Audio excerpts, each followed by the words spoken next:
est-ce qu'on distribue aux Français un livret de survie?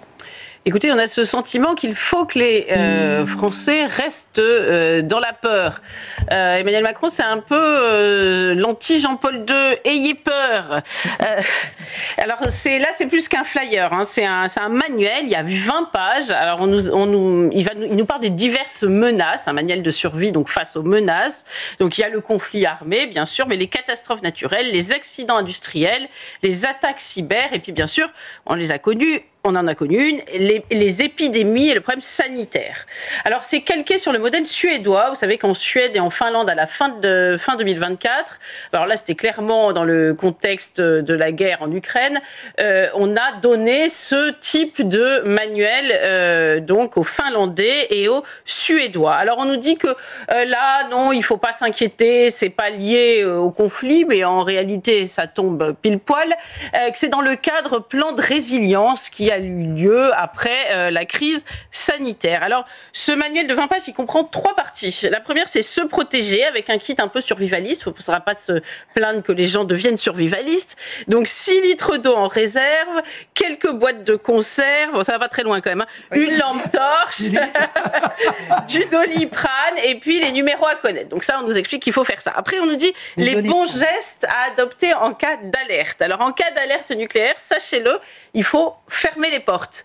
Mais cela dit, c'était en cas d'alerte nucléaire, on a rarement envie d'aller cueillir des champignons. Les fenêtres aussi. Les fenêtres aussi, c'est important. Donc ça, il paraît que ce sera dans le guide.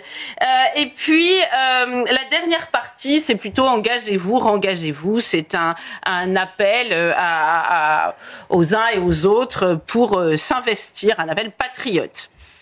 Alors, c'est vrai que c'est un peu surprenant, ça a beaucoup fait parler sur les réseaux sociaux parce que nous sommes quand même en période de disette et tout cela a un coût. Alors, j'ai demandé à un imprimeur qui m'a dit à la louche, je ne sais pas s'il a raison ou tort, hein, je vous le livre ainsi, il m'a dit pour 30 millions de foyers, j'ai évalué ça à 6 millions. Alors, on va dire que c'est un peu une paille à côté de la dette, mais néanmoins, aujourd'hui, tout semble une paille à côté de la dette tellement elle est énorme. Alors, pour le moment, le titre est en gestation, il est sur le bureau du Premier ministre qui n'a pas encore accouché, donc je ne sais pas. Voilà.